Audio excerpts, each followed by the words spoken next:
The revolt of 1857 was a major turning point in Indian history, marking a serious challenge to British rule. It wasn't just a military rebellion, but a culmination of years of discontent from all sections of Indian society. Economically, British policies devastated Indian peasants, artisans, and zamindars. Heavy land taxes like the permanent settlement and Mahalwari settlement put peasants in debt, moneylenders took over village lands with British protection, and artisans were crushed by British machine made goods. Traditional industries collapsed and zamindars lost land, especially in Awadh, where thousands of talukdars were dispossessed. Politically, British annexation of Indian states through policies like the Doctrine of Lapse and the Subsidiary Alliance angered the Indian population. The annexation of Awadh in 1856, despite its loyalty, and the denial of royal privileges to the Mughal heir further fueled resentment. Social and religious interference also contributed to the revolt. Laws like the Religious Disabilities Act of 1856 threatened traditional customs, and British support for widow remarriage and the abolition of sati were seen as attacks on Indian culture. Even temple and mosque lands were taxed. Military discontent was another key factor. Sepoys were underpaid, discriminated against, and forced to serve overseas. The tipping point came with the introduction of the new Enfield rifle in 1857. The cartridges, rumored to be greased with cow and pig fat, offended both Hindus and Muslims, leading to widespread unrest. The revolt began on May 10, 1857, in Meerut, when 85 sepoys were imprisoned for refusing to use the cartridges. Their comrades rebelled, freeing them and marching to Delhi. They declared Bahadur Shah Zafar, the Mughal emperor, as their leader, reviving the Mughal legacy. The rebellion spread quickly across north and central India. In Delhi, General Bakht Khan became the military leader, but Bahadur Shah's indecisiveness weakened the resistance. At Kanpur, Nana Saheb denied his pension, declared himself Peshwa, and joined the rebels. Supported by Tantia Tope and Azimullah Khan, he led a successful revolt. British commander Sir Hugh Wheeler surrendered, but was killed shortly after. In Jhansi, Rani Lakshmibai led a courageous resistance after her state was annexed.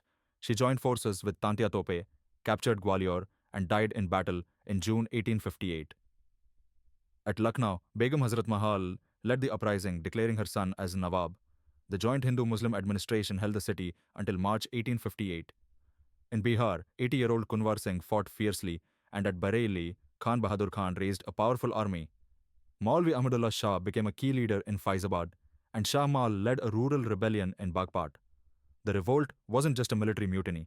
Civilians, peasants, artisans, shopkeepers, priests, and zamindars also joined in large numbers, attacking British officials and institutions. Over 1 lakh civilians died in Awadh alone. Despite its intensity, the revolt was crushed. The British recaptured Delhi on September 20, 1857, exiling Bahadur Shah Zafar to Rangoon, where he died in 1862.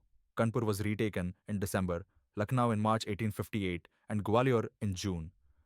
Rani Lakshmibai died in battle, and Tantia Tope was captured and executed in April 1859. The revolt failed due to a lack of central leadership and coordination. Many Indian rulers, like the Sindhia of Gwalior and the Nizam of Hyderabad, remained loyal to the British.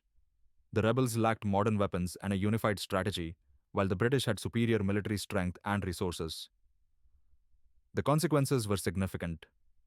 The British East India Company was abolished, and India came directly under the British Crown with the Government of India Act of 1858.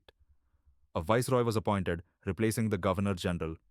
Queen Victoria's proclamation of 1858 promised religious tolerance, equal rights, and non-interference in customs. But in reality, racial discrimination increased. The army was reorganized with a higher ratio of British soldiers, and Indian artillery units were dissolved. Different historians view the revolt in various ways. V.D. Savarkar called it the First War of Indian Independence, while S.N. Sen believed it started as a religious protest but became a political one. Marxist historians saw it as a revolt against colonialism, while R.C. Majumdar argued it lacked national unity.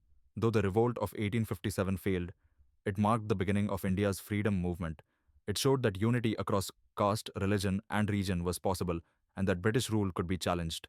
If you found this helpful, don't forget to like, share, and subscribe to Insight Daily. And if you have any questions or feedback, feel free to leave a comment. I'm always open to feedback.